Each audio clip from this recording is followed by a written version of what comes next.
Here's another quick Photoshop tutorial. When I was doing my timeline for Monday and my week in the life, I'd not got anything I wanted to put down here. So I decided I wanted to use this card from my stash. When I put it down, I thought it's a little bit big, and also I wasn't sure I liked the black background. So I've opened it digitally. It's actually a very dark navy when you look at it here. But I've opened it digitally and I'm just going to change the background colour. But I came across a problem which I thought other people might come across. So the first thing I did when I opened it was to unlock the layers. So if I go to over here, there's a tiny little lock there. If I unlock that layer, now I can separate out what's on here. So I'm going to get the magic wand tool and I'm going to click on the words.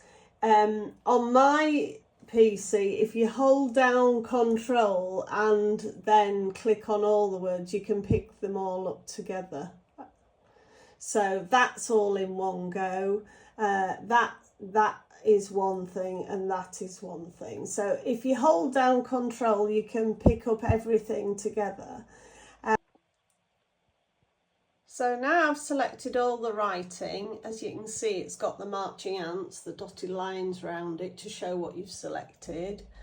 And then I can go into Layer, New, Layer via Cut. And that puts all my writing onto a different layer.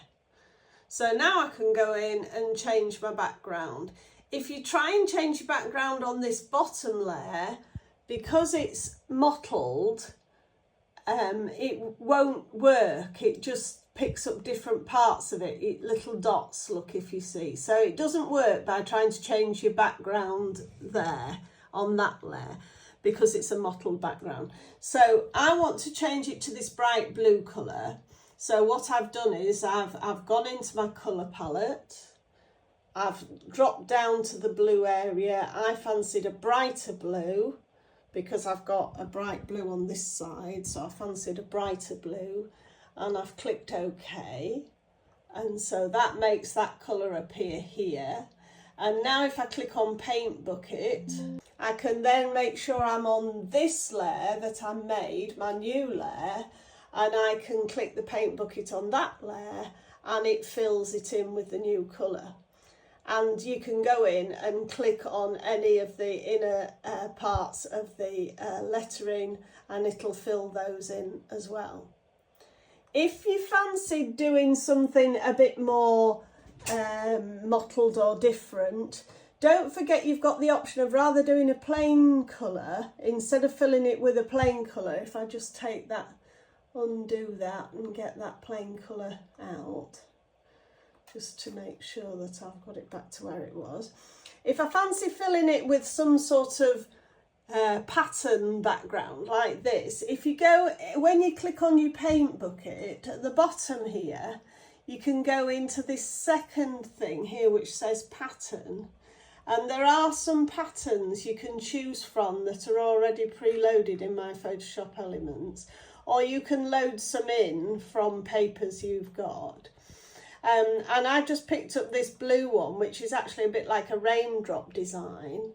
And if I then fill that background with that, it's got like a raindrop pattern. So you can get some texture and you can go in and fill in your inner parts of all these different letters like this.